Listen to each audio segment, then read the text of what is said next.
So today I'm going to be going over my experience of holding the Chase Freedom Unlimited for the past 3 months. Now this card is the newer version. If you watch other reviews on this card, you would see that they put black tape on the front. It's because it has the credit card numbers. So luckily for me, I was able to get the newer, sleeker version. But I am going to be breaking down this video in 3 sections. One being is going to be the rewards that you can still currently get on this card. Second is going to be why I even got this card. And third is going to be why I kind of actually regret getting this card. So if you're new to this channel, my name is Andy. I'm a senior programmer analyst that loves to talk about personal finances. Here in this channel, we like to talk about credit cards, budgeting, and financial tools that can possibly help you guys out. But enough of that, let's go ahead and get started with the video. Starting off with what the rewards that this card gives you, they actually currently have a $200 sign-on bonus when you spend a minimum of $500 within the first 3 months. Now, if you're new to the credit card space and plan on getting this card as your very first card, it's very simple in how this works. And Chase is not the only offer that actually does this. As many other credit card issuers does this. So it's really simple. All you got to do is just use the card like how you would in a regular day-to-day basis as if it's a debit card. And you'll get that sign-on bonus just within a couple of days. Now, don't get scared when you see 20,000 points rather than $200, because with the Chase ecosystem, all cashback is reverted into a point system. And so just to do quick math, if you plan on actually just redeeming cashback on the Chase cards, all you got to do is divide your points by 100. So for example, if you get the 20,000 points and divide that by 100, you're going to be given the $200. So it's really easy math and it's really not that complex. Or if you do it on the app and you try to redeem it, it's going to give you the actual dollar amount of what you will be getting. Besides the sign-on bonus, you're going to be getting 3x on dining at restaurants, and that's including takeout and delivery services, 3x back at drugstores, 5x on travel when booked through Chase travel portals, and then 1.5x on all other purchases.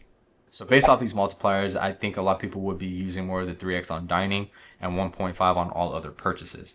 Now, I don't really see a lot of people using the drugstore category because yes, it's very common when you go to the doctor and then go to the drugstore to get your medication, then yes, you would get that 3x. But for me, myself at least, I don't really commonly go into the drugstore to get things. I mean, I don't know, it's just because the area I live in, we just go to corner stores, which is just a lot faster and a lot closer for me to actually do that rather than going to a drugstore.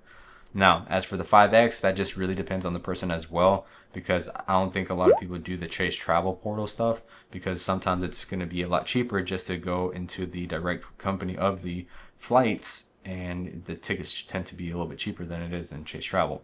So if you want to really value every single multiplier, then yes, you would just use the multipliers in the Chase and in the drugstore if you want to capitalize on those categories. But for me, myself, this is something that I really didn't use as much. This card also has service and protection features. And so you can pause this video in case you want to read more in depth of what each option does. But I will state that I did use the zero liability protection one. Now, yes, I know every single credit card has this feature, but the customer service that Chase provided me was phenomenal. They automatically freeze my card. They told me that I'll get refunded within 1 to 2 business days, and they expedited me a new credit card that had new credit card numbers, and I received that the next business day. So the fact that I got all that within 1 to 2 business days is a great customer service. So if that's something you value, then definitely a Chase credit card would be good to have in your wallet in case if you run into these kind of issues. Yes, there are other cards out there that offer amazing services, but from what I've experienced on my personal life, that I have never experienced one like this, to where all my issues were resolved within 1 to 2 business days. Now, besides the service and protection feature, they do have another benefit called the spend instantly feature. Now, what this does is once you get approved on your application, you can actually spend your money instantly from that card.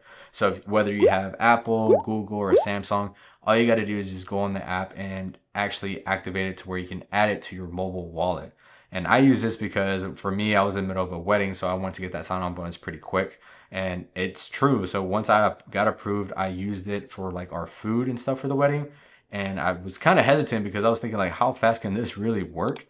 So I tried it out and it went through. So I was able to use my money from my credit card without even having the physical card arriving. So if that's something you're in the middle of, let's say if you want to get the sign-on bonus pretty quickly and don't want to wait within the 3 to 5 business days of when the first card is going to be coming in, then this is also an option that you're able to use on this card. Now, as for why I got this card is because I want to build up my Chase trifecta setup. So if you've been following this channel, you already know that I have the Chase Sapphire Preferred, and I added the Chase Freedom Unlimited so that way I can get the sign-on bonus and all the purchases I made for my wedding into the Chase Sapphire Preferred, so which ended up making my honeymoon completely for free. Now, if you don't know what the Chase Trifecta is basically Chase's 3 main cards that everyone uses. And what it is basically you have 1 travel card and then 2 cards that collect a lot more points than the actual travel card. And so one of them being already the Chase Freedom Unlimited. And then the second one is called the Chase Freedom Flex. So the Chase Freedom Flex is a 5x rotating category card. So basically on certain months, you can actually get 5x on some of your expenses. And those 2 cards can then transfer into your Chase Sapphire card. With the Chase Sapphire card, there's actually 2 different kinds. So there is the Chase Sapphire Preferred, and then there's also Chase Sapphire Reserve. So I did actually make a video going over each specific one and which one will benefit you on the long run. So if you're interested in something like that, I will link that video here just in case you want to see what the comparison is between those 2 cards. As for the second reason why I got this card is because of the Chase 524 rule. And for those that don't know what the Chase 524 rule is basically that Chase states if you get 5 or more cards within a 2-year time span, then you're going to be automatically denied on any new credit card application from Chase. Now, it is a dumb rule, but it is a smart tactic on their end because it kind of forces you to get their credit cards first before any other credit card issuer, which hence is why that for me, I ended up getting this card because it put me in the 524 rule. So at the time when I applied for this application for the Chase Freedom Unlimited, I was at 424. So adding it made me into 524. So here on out, I cannot get another Chase card without getting denied. And so I have to wait until one of my other credit cards falls over 2 or more years to then apply for another Chase card. Now, if you don't know how to look at all your credit card ages, it's actually very simple. All you got to do is go to Credit Karma or download the app, enter all information, and you'll get access to 2 credit bureaus. And one of them is going to be TransUnion or Equifax. You can click on either one of them, and all you got to do is click on credit card age. Click that, it's going to show you all your credit cards and their actual age of how long you had them.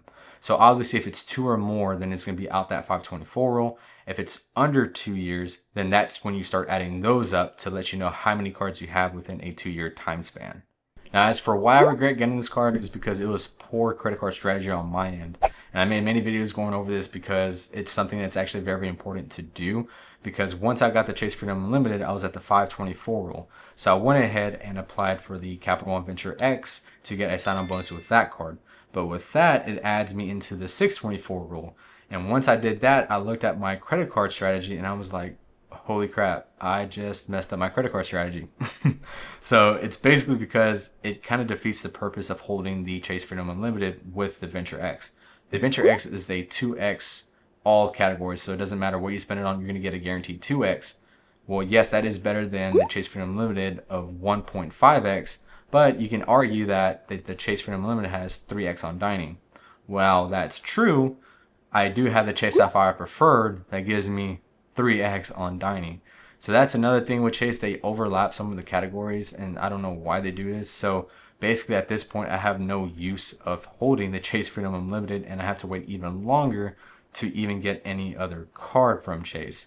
And the card that I wish I would have gotten instead of the Chase Freedom Unlimited is the Chase Freedom Flex. Now, Chase Freedom Flex is a 5x rotating category card on specific months. So some months that you can be able to get gas for 5x, groceries for 5x, Amazon for 5x, and so on and so forth. So it just depends on what Chase decides what to use as a 5x category. That card would have been benefiting me a lot more than what the Chase Freedom Unlimited is.